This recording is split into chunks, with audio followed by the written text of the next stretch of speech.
something in my lunchbox. Something yummy, I know. I've got something in my lunchbox. Something yummy, I know. I've got something in my lunchbox. Welcome to back. मैं हाजिर हूँ एक new recipe के channel.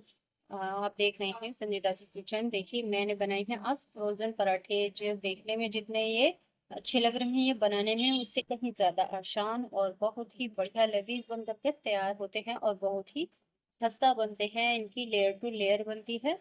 तो देखिए इन्हें ये मैंने बनाया है साग और ये मेरा टमाटो केचप। आप जिससे दिल करे उसके साथ इसको खाएं तो ये बहुत ही लजीज लगते हैं। ये बहुत ही बढ़िया रेसिपी है, आप ज़रूर ट्राई कीजिएगा। तो चलिए देख लेते हैं किस तरह से बनाते हैं। अगर मेरी वीडियो पसंद आए तो प्लीज़ लाइक कीजिएगा और ज़्यादा से ज़्यादा शेयर कीजिएगा ताकि औरों को भी हेल्प मिल सके। और न्यू हैं तो मेरे चैनल को सब्सक्राइब कीजिएगा।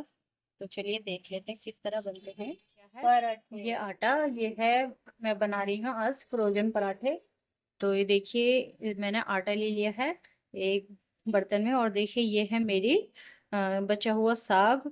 तो देखिए मैं आज ग्रीन साग के पराठे बनाने जा रही हूँ, वो भी फ्रोजन पराठे। तो बहुत ही बढ़िया बन करके ये तैयार होते हैं। तो इस तरह से इस सारे साग को मिला देना है अपने इस आटे में। बस इसे मिलाने के बाद अब मैं इसमें डाल दूंगी ये कुछ मसाले। तो ये मैंने 1 टेबल स्पून लिया है ये चाट मसाला, और ये 1 चम्मच ली है मैंने ये लाल मिर्ची बारीक कुटी हुई, और ये मैंने जायके के मुताबिक नमक लिया है, और ये थोड़ी सी मैंने 2 चुटकी भर हींग ली है। इन्हें भी अच्छे से अपने इस आटे में मिला लूंगी। बस अब इसे अच्छे से पहले मिला लेना है। तो, तो तो आटे को इस तरह से मिलाना है, इसमें पानी थोड़ा कम ही लगेगा। पहले हम इस आटे को और जो हमने ये साग मिला लिया है उसको अच्छे से मिला लेंगे। तो ये देखिए मैंने अच्छे से इसे मिला लिया है। अब जितना हमें पानी की जरूरत होगी उतना ही मैं इसमें आटे में पानी ऐड करूंगी। तो देखिए इस तरह से मैं सारे आटे को पानी मिला थी, तो इस तरह से मैंने अपने सारे आटे को मसल लिया है। बस इसी तरह से थोड़ा सा टाइट रखना है, हल्का सा ढीला नहीं होना चाहिए, तो हमारे फ्रोजन पराठे अच्छे नहीं बनेंगे। बस इसी तरह से इसे कर लेना है। तो ये देखिए मैंने अपने आटे को इस तरह से अच्छे से मैश कर लिया है। बस इसी तरह से इसे मैश कर लेना है 5 से 7 मिनट तक, ताकि हमारे आटे में अच्छे से लोच आ जाए। तो इस वक्त इसमें मैं मिला दूंगी, ये थोड़ा सा मैंने अपने हाथों पर घी ले लिया है, इसको मैंने अप्लाई कर दिया है। तो इसी तरह से इसे अच्छा सा आटे को इस तरह से मैश कर लेना है। बस मैं अपने इस आटे को थोड़ी देर के लिए ढक करके तैयार कर लूँगी, ताकि हमारे जो पराठे हैं बिल्कुल अच्छे से प्रिपेयर हो। तो ये देखिए मैंने अपने आटे को बिल्कुल अच्छे से प्रिपेयर कर लिया है। तो बस इसी तरह से इसे थोड़ी देर के लिए ढककर रख लेना है 15 से 20 मिनट के लिए, ताकि हमारा आटा जो है अच्छे से सॉफ्ट हो जाए और हमारे पराठे भी अच्छे से प्रिपेयर हो। अच्छा से हो चुका है रेडी, एकदम सॉफ्ट हो चुका है। तो मैं इसकी इस तरह से बराबर बराबर साइज में इस तरह से लोइयाँ तोड़ लूँगी। सारी लोइयाँ इसी तरह से तोड़ करके रख लूंगी। तो बस मैंने इसके पेड़े तैयार कर लिए हैं, इसी तरह से पेड़े बना लेने हैं। पेड़े को इस तरह से बेल लिया है और मैं इस पर अच्छे से लगा दूंगी ये ऑयल।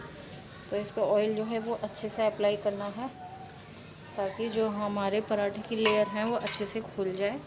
बस इस तरह से इसे बीच में से कट कर लेना है और इसे इस तरह से लगा करके इसे इस तरह से रोल करते जाना है।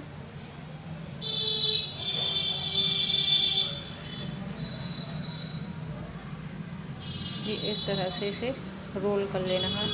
इस तरह से रोल करने के बाद बस इसे हाथ से इस तरह से प्रेस करना है।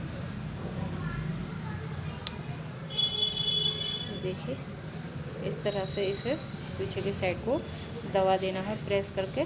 ये देखिए इस तरह से ये सारी लोइयां मैं तैयार कर लूँगी, बना लेना है। सभी पराठों को इसी तरह से इनकी लोइयां बना लेनी है। तो बस इसी तरह से सभी पराठों को बना लेना है एक साथ। इसी तरह से सभी को लगा लूंगी, बना लूंगी। और इसी तरह से एक साथ बनाने के बाद जब हम तैयार करते हैं, वो बहुत आसानी से हमारे तैयार हो जाते हैं, चाहे हम कितने ही पराठे एक साथ तैयार कर ले। तो बस इस तरह से लेना है और इस तरह से फिर फोल्ड करते जाना है। तो बस देखिए बराबर प्रिपेयर हो चुके हैं। तो ये आप देख सकते हैं मेरे सभी लोइयां बन करके रेडी हो चुकी हैं। तो बस मैंने इस तरह से तैयार कर लेना है, जो कि मैंने तैयार कर ली है। जो लोइयां तैयार हुई है फ्रोजन पराठे की, उन्हें हम बेल लेते हैं। तो इसी तरह से मैं सभी को बेल, देखिए बिल चुका है मेरा ये फ्रोजन पराठा। तो इसे मैं अलग रख लेती हूँ निकाल करके। इसी तरह से मैं दूसरे पराठे को बेल लूंगी। इसी तरह से सभी पराठों को बेल लेना है। कर लिया है गरम।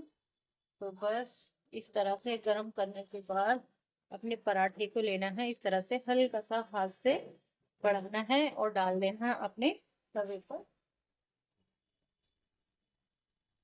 तो बस इस तरह से इसे पलट लेना है और इस पर अप्लाई कर देना है अपना ऑयल। तो इस पे जो हम ऑयल से बनाएंगे तो ये जो इनका कलर बहुत ही प्यारा सा आता है। तो बस दोनों साइड इस तरह से लगा देना है ऑयल और इसे लो गैस फ्लेम पर सेक लेंगे हम पराठे को। बस इस तरह से इसे प्रेस करके सेक लेना है, ताकि हमारी दोनों साइड जो है वो अच्छे से पराठे की सिक जाए। आप इसका कलर भी देख रहे हैं कितना प्यारा सा आ रहा है, हेल्दी भी है। और बच्चों के लिए तो ये बहुत ही फायदेमंद है, जो बच्चे शाक वगैरह ग्रीन वेजिटेबल नहीं खाते, तो इस तरह से पराठे बनाए, ये बहुत ही बढ़िया लगते हैं और एकदम खस्ता बन करके तैयार होते हैं। तो बस इसी तरह से मैं बना करके तैयार कर लूंगी अपने सभी पराठों को। इसी तरह से कर लेना, बहुत ही इजी मेथड है। बस सीख चुका है ये मेरा पराठा, इसे मैं उतार लेती हूँ। इसी तरह मैं दूसरा पराठा डाल दूंगी, उसे भी इसी तरह से सेक लूंगी। तो बस मेरा पराठा हो चुका है तैयार, इसे भी मैं उबाल लूंगी। बन करके रेडी है। बस इसी तरह से सभी पराठों को कर ले तैयार। ये देखिए मेरे पराठे, फ्रोजन पराठे बन करके तैयार हो चुके हैं। ये बहुत ही लजीज और खस्ता बन करके तैयार होते हैं। अगर मेरी वीडियो पसंद आए तो प्लीज़ लाइक कीजिएगा और मेरे चैनल को